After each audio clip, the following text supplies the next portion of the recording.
أشهد أن لا إله إلا الله وحده لا شريك له وأشهد أن محمدا عبده ورسوله لا نبي ولا رسول بعده اللهم ارزقنا علما نافعا ورزقا طيبا وعملا صالحا متقبلا اللهم علمنا ما ينفعنا وانفعنا بما علمتنا وزدنا علما أما بعد.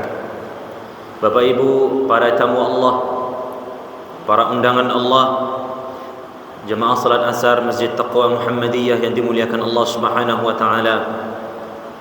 Kembali kita melanjutkan pembicaraan kita dalam tema besar tentang tadabbur Al-Quran, menghayati ayat-ayat Allah agar kita tidak termasuk orang-orang yang tergembok hatinya, yang tidak tersentuh hatinya saat membaca atau mendengar ayat-ayat Allah Subhanahu wa taala.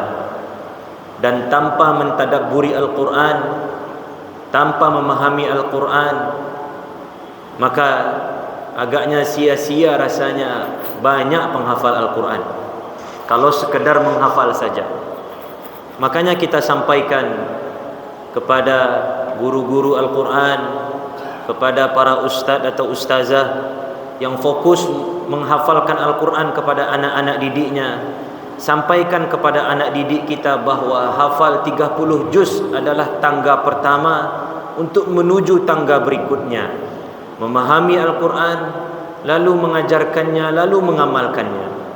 Kalau sekedar hafal Al-Quran saja lalu stop di situ, keinginannya, cita-citanya hanya sekedar menghafal Quran, maka sejarah mencatat kaum Khawarij itu banyak dari mereka yang juga sekedar menghafal Al-Quran. Maka kita harus cita-citakan, terutama di sekolah-sekolah Muhammadiyah yang mana Al-Quran menjadi isu utama, maka jangan cukupkan hanya sekedar menghafal, tapi masuk ke tahap berikutnya, yaitu tadabbur. Maka kita akan masuk tadabbur ayat ketiga, ayat keempat dan ayat kelima surat An-Naba. Ayat pertama dan ayat kedua sudah kita tadabburi kemarin. Amma yatasaalun 'anin naba'il 'azim. Orang-orang kafir Quraisy itu mereka saling bertanya tentang An-Naba'ul 'Azim, tentang berita besar, tentang berita yang selalu menjadi isu utama dalam pembicaraan mereka. Laibat tua Muhammad tu sebagai nabi, laibat tua wa akan dibangkitkan setelah mati, laibat tua ada hari kiamat, laibat tua Al-Quran tu. Itu adalah pertanyaan-pertanyaan mereka. Lalu Allah lanjutkan dalam ayat ketiga, allazi hum fihi mukhtalifun. Allah gunakan di sini isim mausul, allazi hum fihi mukhtalifun, yang mana mereka pada pertanyaan itu selalu berbeda-beda. Artinya ada yang benar-benar tidak yakin, ada yang mereka yakin setengah, ragu setengah. Dan kenapa Allah Subhanahu wa taala katakan alladzi hum fihi mukhtalifun? Karena memang mereka selalu menanyakan tentang berita kebenaran kenabian Nabi Muhammad, dan mereka selalu berbantah-bantahan.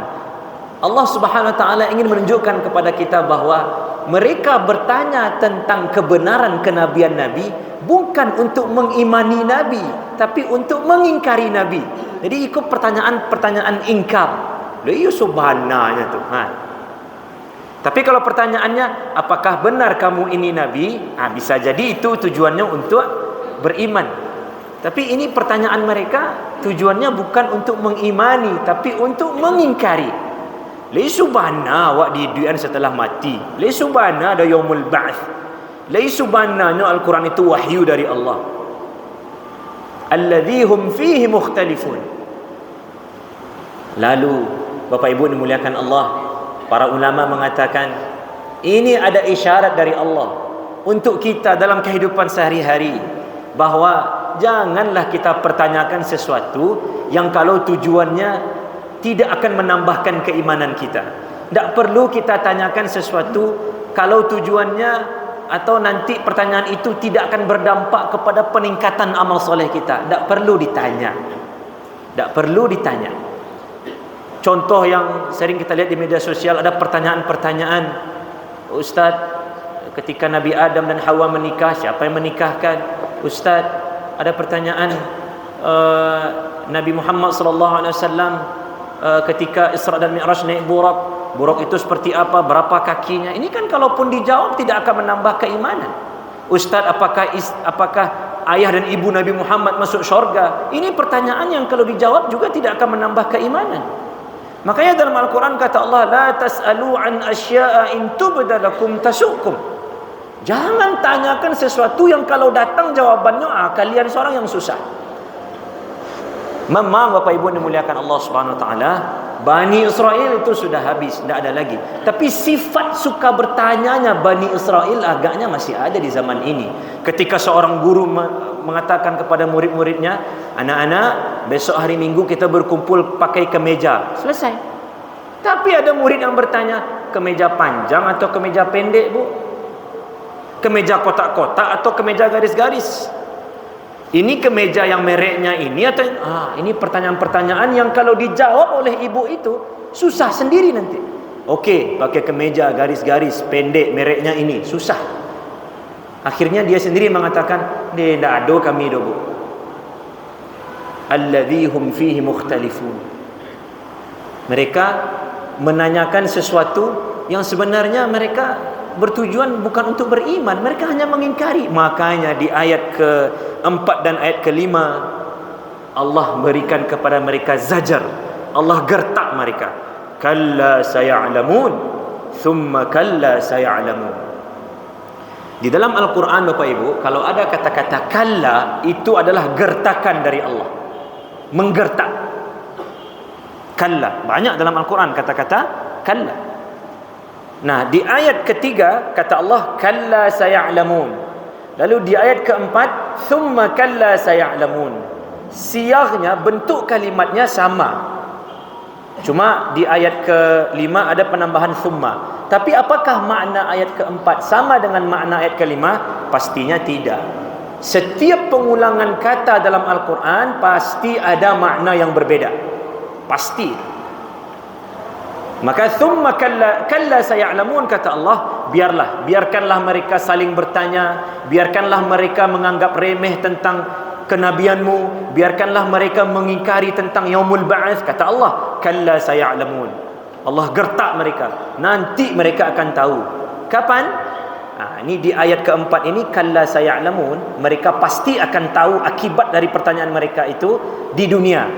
Lalu di ayat 5 thumma kalla saya'lamun, kemudian pasti mereka akan tahu akibat dari pertanyaan mereka itu di akhirat. Jadi ayat keempat ini saya'lamun di dunia, mereka akan tahu akibatnya di dunia. Thumma kalla saya'lamun di ayat kelima di akhirat.